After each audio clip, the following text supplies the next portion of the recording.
Hello everyone, अभी मैं तैयार होके बैठ गई हूँ। अपने पति का इंतज़ार कर रही हूँ। अच्छी सी साड़ी पहन ली है, ज्वेलरी बहुत सुंदर पहनी है। ठीक से मैं दिखा नहीं पाई, लेकिन आपको ठीक से दिखा दूँगी। हेलो एवरीवन, गुड इवनिंग, नमस्ते, प्रणाम आप सभी को। कैसे हैं आप सभी? आशा करती हूँ सब अच्छे होंगे। मैं भी अच्छी हूँ। रुको, ये लाइट बंद करती हूँ। अब ठीक है ना। मैंने आपको बोला था शाम से ब्लॉग स्टार्ट करूँगी कि मैं कैसे तैयार होंगी, कौन सा साड़ी पहनूँगी।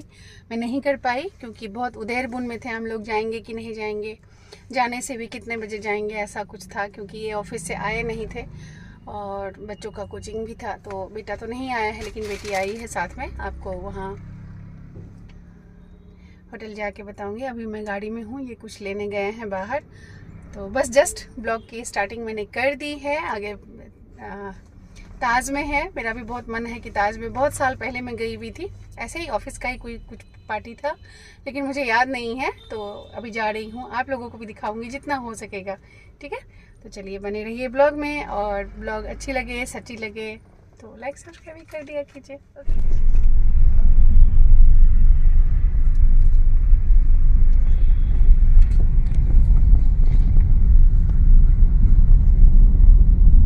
अब मैं पहले ताज में आई हूँ क्या?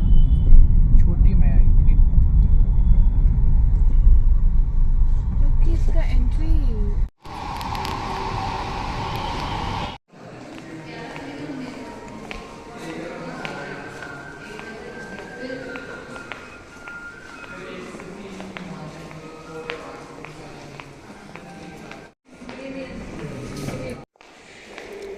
कैसे हो भाई?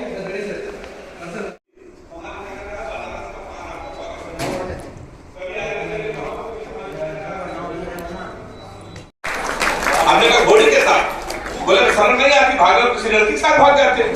हमने कहा पिताजी बहक गई थी, कहने लगे वाले लोग अधिक होते हैं। मैं पहली 4 पंक्तियां ऐसे शुभ चिंतकों के लिए समर्पित कर रहा हूं आयल पूर्व प्रबंध निदेशक महोदय को कि हम पुष्पों सी आयु लिए हैं, मुरझाते हैं, खिलते हैं। हम पुष्पों सी आयु लिए हैं, मुरझाते हैं, खिलते हैं।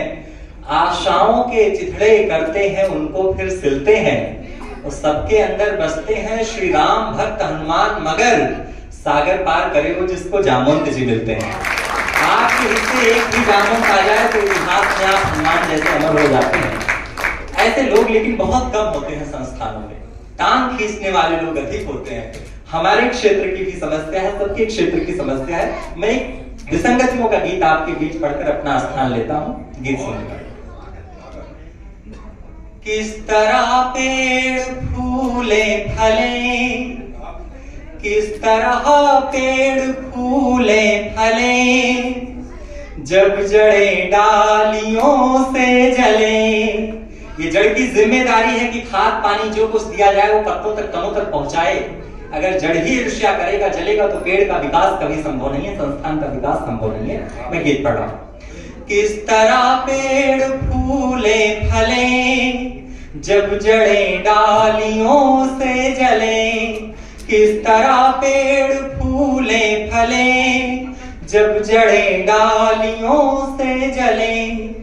गैर बर्ताव करने लगे, जब कभी खेत ही मेड़ से।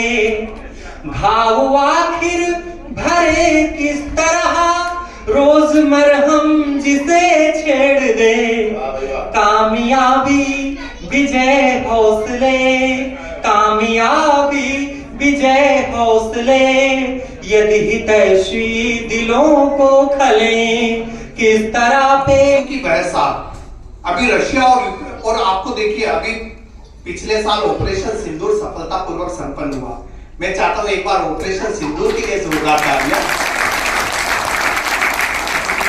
और अगर उस समय के आपने न्यूज चैनल देखे हो तो उस समय के न्यूज चैनल तौबा तौबा, समझ में नहीं आ रहा था युद्ध की खबरें चल रही या खबरों का युद्ध चल रहा है। न्यूज चैनल के एंकर इतने जोश में थे कि उन्होंने एक ही रात में पाकिस्तान के 3 बड़े शहर लाहौर, कराची और इस्लामाबाद पर कब्जा कर लिया। वो तो और आगे जाने वाले थे, किसी ने रोका, आगे अफगानिस्तान है भाई। लेकिन धन्य है भारतीय सेना। वो आतंकवादी कलमा पढ़ने को बोल रहे थे, पर हमारी सेना के जवान 100 किलोमीटर अंदर तक जाकर शिव तांडव सुना कर आ गए।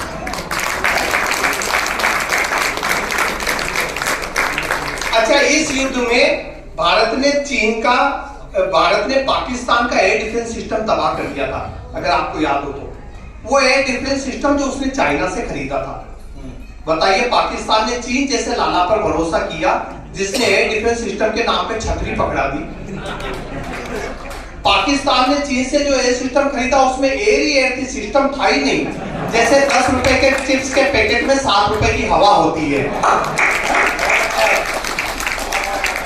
और साथ तालियां तो अगली बात पर आप रोक सके तो रोक कर दिखा देना। केवल 2 दिन के ऑपरेशन सिंदूर से पाकिस्तान में खलबली बच गई। मैं आप सबकी तरफ से पाकिस्तान को कहना चाहता हूं, पाकिस्तानियों, ये तो केवल सिंदूर था, याद रखना हमारे यहाँ 16 श्रृंगार होते हैं। एक नहीं, अभी भी वक्त है, संभल जाओ, वरना 15 अभी बाकी है। छोटी छोटी बातें साहब, हाथ से कहीं से भी निकल कर आता है।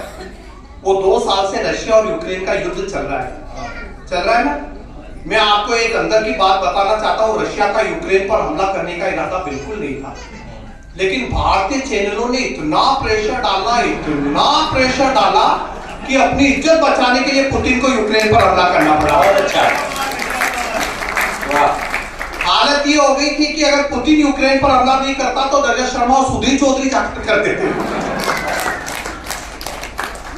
और अब हालत ये, दुनिया हाथ जोड़ जोड़ कर पुतिन से शांति की अपील कर रही है और पुतिन हाथ जोड़ जोड़ कर भारतीय चैनलों से। वो मेरी पत्नी युद्ध देख रही थी सर। एक दिन युद्ध देखते देखते बोली, ये रशिया और यूक्रेन को जब साथ साथ ही रहना है तो आपस में लड़ क्यों रहे? मैंने कहा यही बात मैं तुझे समझाता हूँ। अच्छा, ऐसी कोई बात आती, पति बड़ी तालियां बजाते जैसे उनके घर की कथा चल रही हो।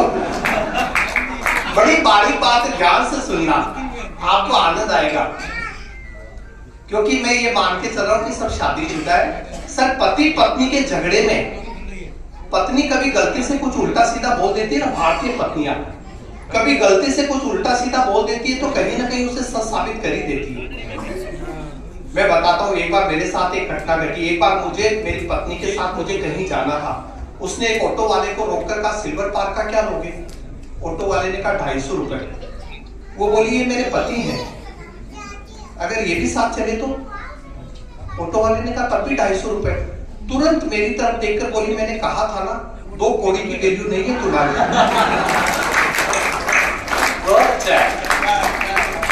अब बताइए कब कहा था, कहां साबित किया और कैसे साबित किया, और सबसे बड़ी बात किसके सामने साबित किया?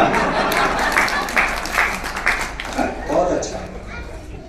भारतीय पति इतना दहशत में रहता है कि पत्नी अगर सिंपल सवाल करती है वो भी उसे धमकी लगती है। वो एक पति सुबह से घर से गायब था, शाम को पत्नी ने खाने के लिए फोन किया और पति डर गया। पत्नी ने सिर्फ इतना पूछा था, खाकर आओगे या आकर खाओगे? पति डर गया। वो एक पति चिल्लाया, बोला मैं अपनी पत्नी से डर कर रहा हूं सिर्फ इसलिए कि वो मुझे 2 टाइम का खाना देती है, नहीं चाहिए ये एहसान, मैं खुद बनाकर खा लूंगा।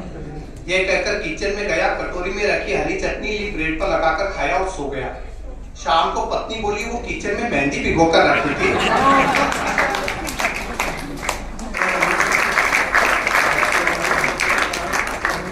समय इतना कम है कि ये बताने के लिए भी समय कम है कि समय कम।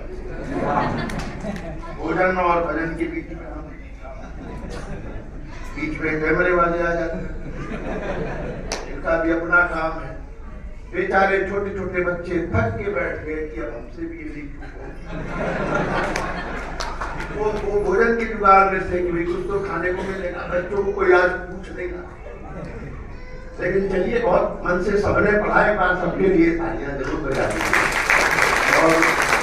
और सभी घूर घूर के देख रहे हैं कि समय का सबने पालन किया है। ये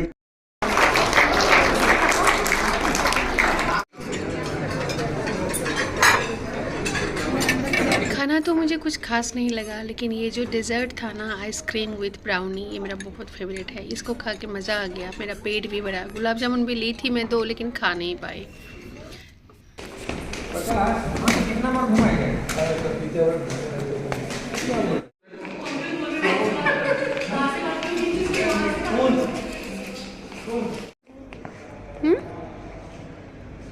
तुम्हारा फोटो कितना सुंदर लग रहा है। बैठो, खींच देते हैं। कैसा लगा आज का ये ब्लॉग आप मुझे कमेंट करके बताना। अच्छी लगे तो वीडियो को लाइक और सब्सक्राइब जरूर कर देना। मिलते हैं नेक्स्ट ब्लॉग में। बाय।